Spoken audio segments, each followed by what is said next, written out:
Pela primeira vez na história, o Japão terá uma mulher à frente do governo. O parlamento do país elegeu hoje a conservadora Sanai Takaichi como primeira-ministra. Viva! Está com o Expresso da Manhã. Eu sou o Paulo Baldaia.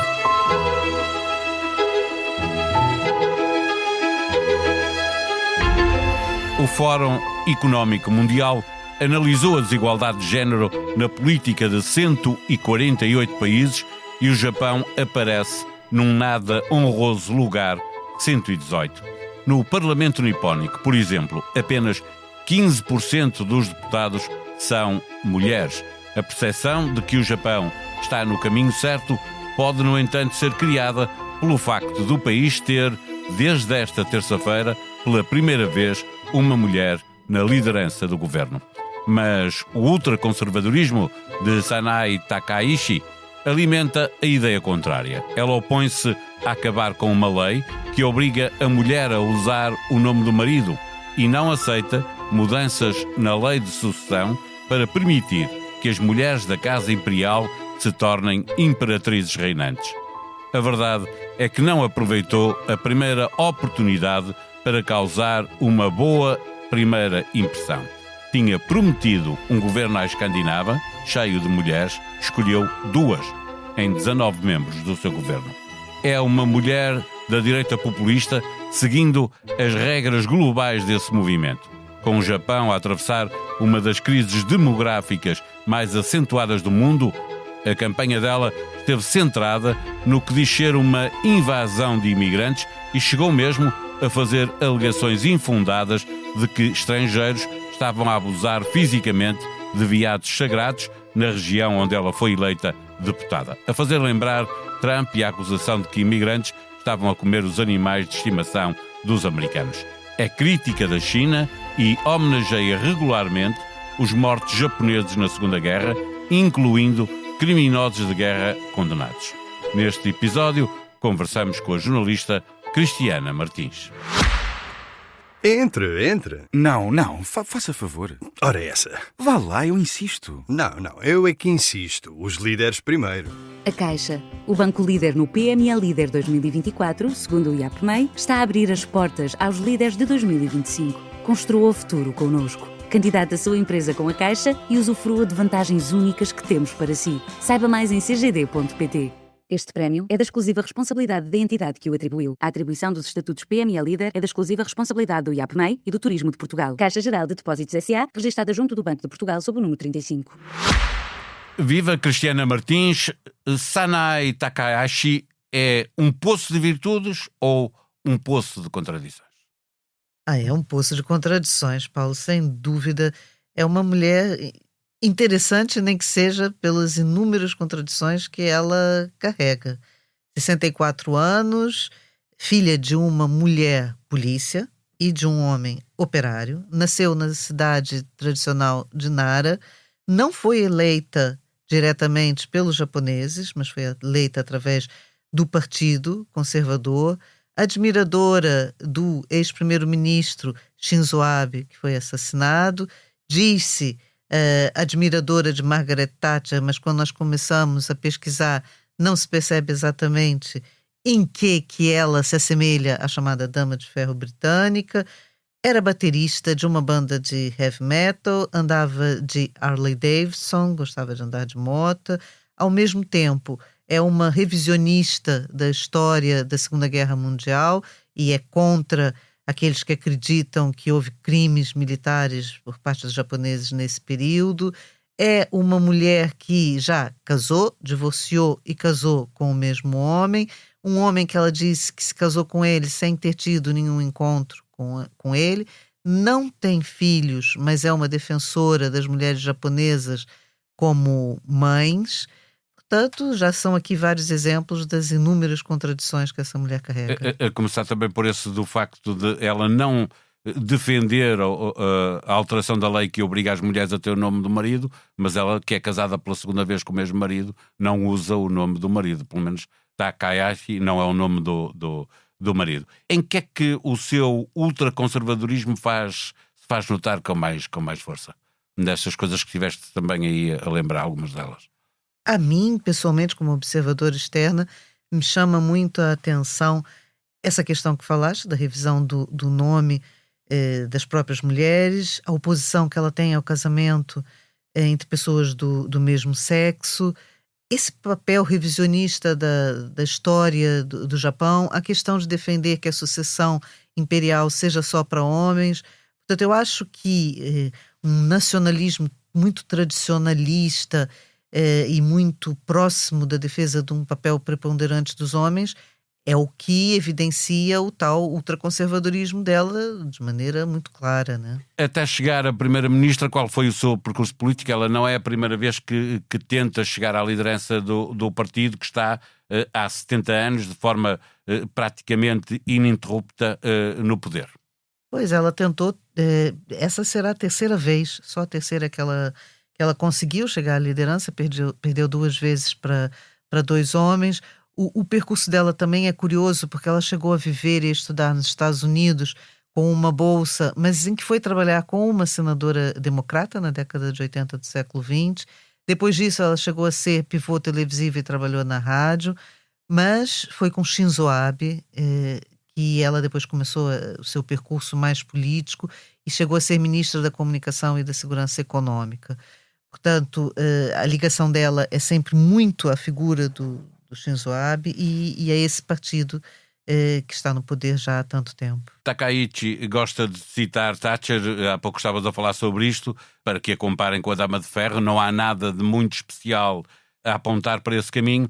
Talvez aqui na economia, menos impostos e mais investimento público, que os japoneses esperam que ela faça a diferença. Será por aí? Sim, será por aí, será também nessa atitude firme e workaholic que ela diz que vai trabalhar como um cavalo e que não vai lutar pela conciliação da vida familiar e a vida laboral, portanto vai se dedicar totalmente ao trabalho, talvez um pouco nisso. Na questão econômica, nós temos que lembrar que o Japão enfrenta uma gravíssima situação de inverno demográfico, não é? Com baixíssima natalidade. Está a perder 1 milhão de habitantes por ano. É isso, é muito grave. E ela vai tentar, embora seja a 4ª economia do mundo, a proposta dela é revitalizar a economia japonesa. O iene tem se desvalorizado muito, portanto também vai passar por alguma maneira de tentar reforçar o valor da moeda japonesa. Ela defende para já o aumento da despesa pública para conseguir esse estímulo, dar esse estímulo à economia.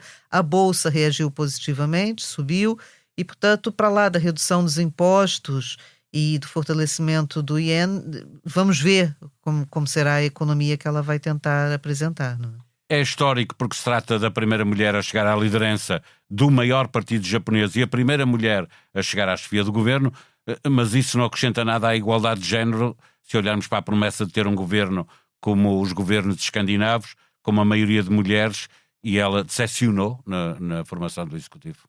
É verdade, é mais uma contradição associada a ela. Aparentemente, em 19 ministros, ela nomeou 2 mulheres, não é? Portanto, não parece nada nórdico aqui. É verdade que colocou uma mulher no que se equipara exatamente ao Ministério das Finanças, né?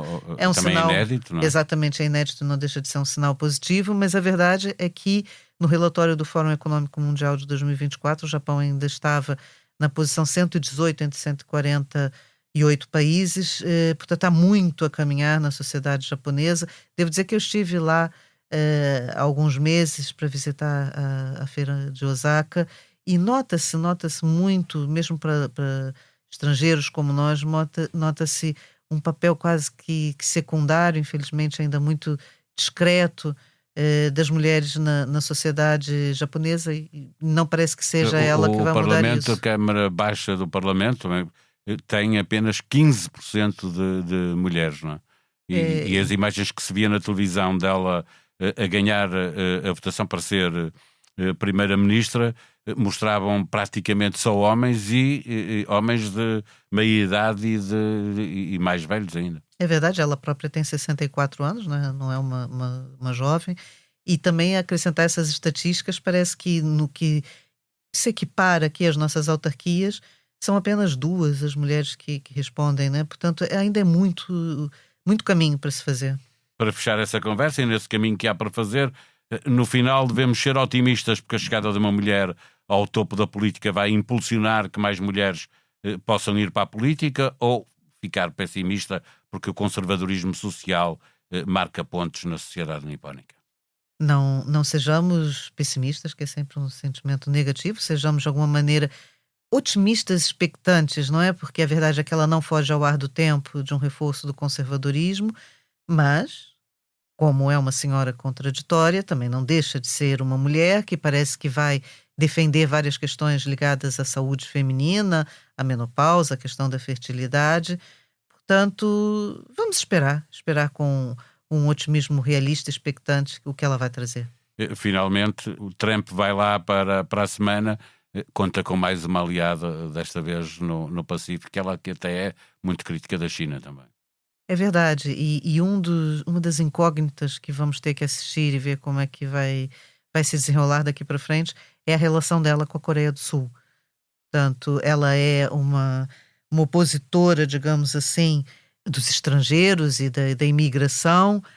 Nesse momento, ao contrário do que nós pensamos, há uma fortíssima imigração chinesa e até coreana no Japão. Há relações históricas muito difíceis entre esses países, portanto vamos ver desse ponto de vista do relacionamento internacional que atitude ela vai tomar.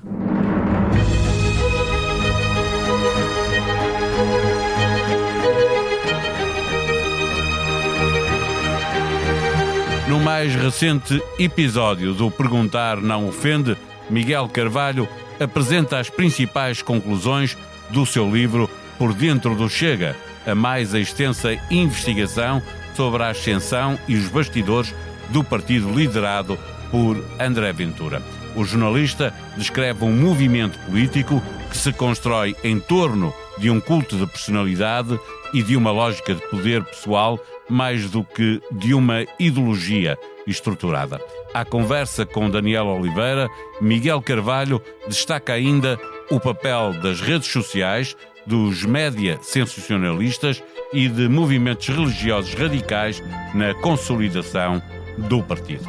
A sonoplastia deste episódio foi de Gustavo Carvalho. Nós vamos voltar amanhã. Até lá, tenham um bom dia.